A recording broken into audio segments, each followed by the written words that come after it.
કર્મયુદ્ધ મળે પણ ધર્મયુદ્ધ ન મળે. ધર્મયુદ્ધ મળે પણ ભાગ્યશાળી હોય તો.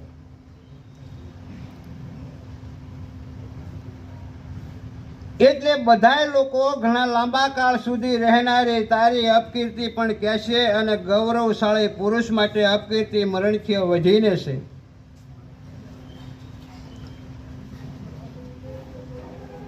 એવા પ્રભાવને લીધે તમે ઘણા સન્માનની દ્રષ્ટિએ જોતા આવ્યા છો. તેમની દ્રષ્ટિમાં તું તુષ્ટતાને પામીશ.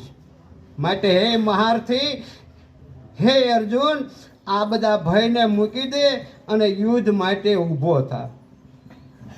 તારા વેરીઓ તારા સામર્થ્યની નિંદા કરતા તને ઘણા ન બોલવાના વચનો બોલશે અને એ તને દુઃખ થશે. એના કરતાં યુદ્ધ કરવા માટે તૈયાર થા.